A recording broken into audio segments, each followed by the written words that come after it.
1 वर्षदेखि 3 वर्षका बालबालिकामा देखिने लक्षणका आधारमा अटिजम पहिचान गर्न सकिन्छ कि सकिँदैन भन्ने जिज्ञासा धेरै अभिभावकमा हुन्छ। अटिजम कुनै एकैचोटि देखिने रोग होइन, यो बालबालिकाको विकाससँग सम्बन्धित अवस्था हो, जसका सङ्केतहरू बिस्तारै देखिन थाल्छन्। समयमै यी लक्षण बुझ्न सकेमा बच्चालाई आवश्यक सहयोग र थेरापी चाँडै सुरु गर्न सकिन्छ। 1 वर्षको उमेरसम्म आइपुग्दा सामान्यतया बच्चाले आमाबुबासँग आँखा जुदाएर हेर्ने, नाम बोलाउँदा फर्केर हेर्ने, मुस्कुराउने, हातखुट्टा चलाएर प्रतिक्रिया दिने जस्ता व्यवहार देखाउन थाल्छ। तर अटिजम भएका बालबालिकामा आँखामा आँखा नजोड्ने, बोलाउँदा प्रतिक्रिया नदिने, हाँसो कम देखाउने वा अरूसँग चासो नदेखाउने लक्षण देखिन सक्छ। आमाबुबाले काखमा लिन खोज्दा असहज महसुस गर्नु पनि प्रारम्भिक सङ्केत हुन सक्छ। 2 वर्षको उमेरसम्म बच्चाले केही शब्द बोल्न थाल्ने, इशाराले कुरा बुझाउने, अरू बच्चासँग खेल्न रुचि देखाउने अपेक्षा गरिन्छ।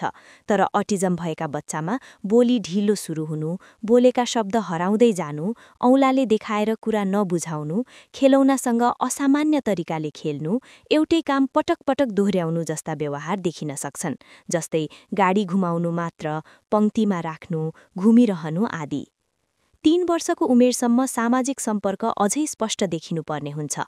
तर यदि बच्चा आफ्नै संसारमा हराइरहने, अरूसँग बोलचाल नगर्ने, भावनात्मक प्रतिक्रिया नदेखाउने, आवाज, उज्यालो वा स्पर्शप्रति अत्यधिक संवेदनशील हुने लक्षण देखिन्छ भने अटिजमको सम्भावना हुन्छ।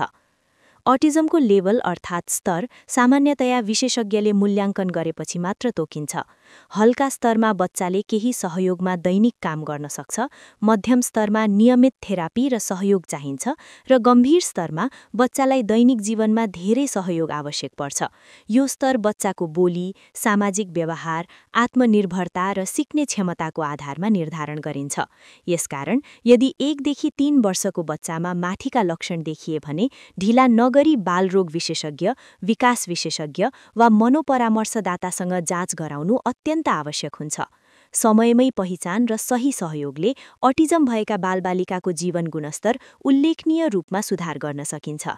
3 वर्षको अटिजम भएका बच्चालाई घरमै उपलब्ध सामग्री प्रयोग गरेर सिकाइ उपलब्धि हासिल गर्न सकिन्छ, यदि सही तरिका, धैर्य र निरन्तरता अपनाइयो भने। यस उमेरमा बच्चाले खेल मार्फत सिक्ने भएकाले सिकाइलाई बोझ होइन, रमाइलो गतिविधिका रूपमा प्रस्तुत गर्नु अत्यन्त आवश्यक हुन्छ। सबैभन्दा पहिले बच्चासँगको आँखाको सम्पर्क र ध्यान बढाउन काम गर्नुपर्छ।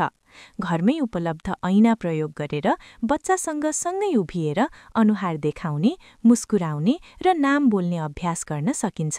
यसले बच्चालाई आफ्नो नाम र अनुहारप्रति सचेत बनाउँछ। रङ्गीन भाडा, चम्चा, कप जस्ता सामग्री देखाएर नाम भन्नु र बच्चालाई समाउन लगाउनु पनि उपयोगी हुन्छ। बोली विकासका लागि दैनिक प्रयोग हुने वस्तुहरू प्रभावकारी हुन्छन्। पानी, दूध, भात, बल, किताब जस्ता शब्दहरू बारम्बार दोहोर्याएर स्पष्ट रूपमा उच्चारण गर्नुहोस्। बच्चाले चाहे जति शब्द नबोले पनि आवाज निकाल्न प्रोत्साहन दिनु आवश्यक हुन्छ। गीत, लयात्मक शब्द र ताल मिलाएर बोल्दा बच्चाको चासो बढ्छ।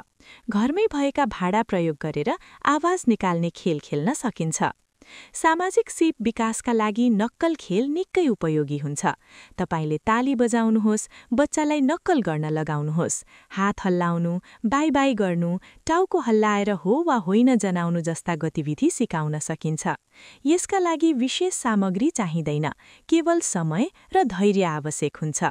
दैनिक जीवनका सिप सिकाउन घरकै काम प्रयोग गर्न सकिन्छ, जस्तै लुगा मिलाएर राख्न सिकाउने, खेलौना बाक्समा हाल्न लगाउने, हात धुने क्रममा साबुन लगाउन मद्दत गर्ने। यी क्रियाकलापले बच्चामा आत्मनिर्भरता बढाउँछ।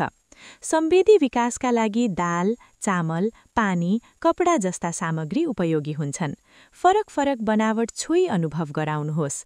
पानीमा हात डुबाउने, चामलमा खेल्ने जस्ता गतिविधिले बच्चाको संवेदना सन्तुलनमा ल्याउन मद्दत गर्छ। सबैभन्दा महत्त्वपूर्ण कुरा नियमितता हो। हरेक दिन सानो समय एउटै गतिविधि दोहोर्याउनुहोस्। बच्चाले सानो प्रगति गरे पनि प्रशंसा गर्नुहोस्।